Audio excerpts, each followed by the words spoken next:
پتھر کھائے، ظلم سہا، لیکن بدلے میں دعا دی۔ کیا آپ جانتے ہیں یہ کون تھے؟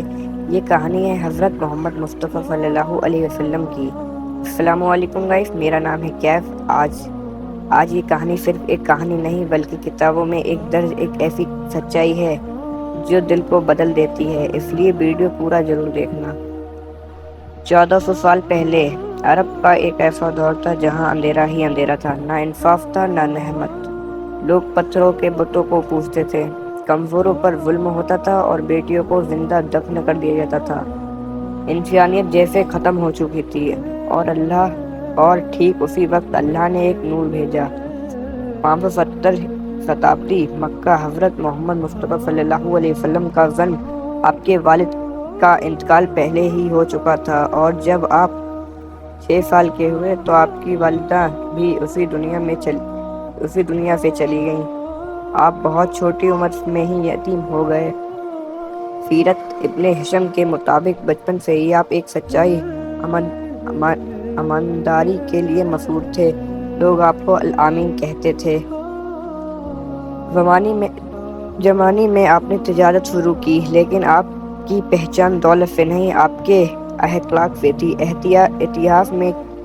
اتہاس میں آتا ہے کہ آپ نے کبھی جھوٹ نہیں بولا، کبھی کسی کا حق نہیں مارا، اسی وجہ سے ہر کوئی آپ پر بھروسہ کرتا تھا۔ حضرت خدیجہ ایک بہت عزت دار اور سمجھدار عورت تھی۔ انہوں نے آپ کی سچائی کو دیکھا اور پھر آپ سے نکاح کیا۔ جب پوری دنیا آپ کے خلاف ہو گئی تو تب سب سے پہلے انہوں نے ہی آپ کا ساتھ دیا۔ جب آپ 40 سال کے ہوئے تو آپ غار حرا میں تنہائی میں جایا کرتے تھے۔ ایک رات ایک فرشتہ آیا اور کہا، اقرا پڑھو سورہ الحق۔ یہ پہلی وحی تھی اور یہیں سے شروع ہوا نبوت۔ آپ نے لوگوں کو اللہ کی طرف بلایا، لیکن مکہ کے لوگوں نے اسے ٹھکرا دیا۔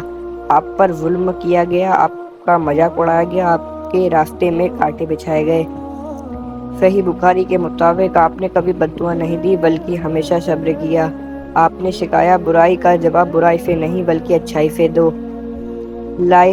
طائف میں جب آپ کو پتھر سے مارا گیا، آپ خون سے لت پت ہو گئے۔ فرشتوں نے کہا، اگر آپ چاہیں تو ان پر عذاب بھیج دیا جائے گا، لیکن آپ نے کہا نہیں، شاید ان کی آنے والی نسل ایمان لے آئے۔ پھر آیا ہجرت کا وقت، مکہ سے مدینہ۔ یہ صرف ایک سفر نہیں تھا، یہ اسلام کی نئی شروعات تھی۔ مدینہ میں آپ نے ایک سوسائٹی بنائی جہاں سب برابر تھے۔ میثاق مدینہ دنیا کا پہلا رائٹن کانسٹیٹیوشن مانا جاتا ہے۔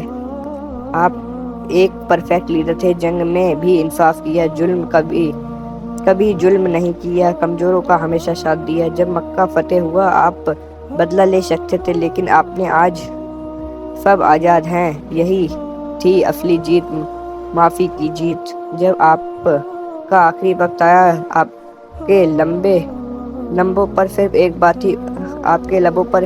بات تھی، میری امت میری امت۔ آپ اپنی امت کے لیے فکر مند تھے۔ 1400 سال بعد بھی یہ کہانی زندہ ہے۔ یہ صرف ایک کہانی نہیں، ایک راستہ ہے۔ حضرت محمد مصطفیٰ صلی اللہ علیہ وسلم کی پوری انسانیت کی رحمت ہے۔ اگر آپ کو یہ کہانی پسند آئی تو لائک کریں، شیئر کریں اور چینل کو سبسکرائب ضرور کریں تاکہ آپ ایسے ہی دل چھو لینے والی کہانی پہنچتی رہیں۔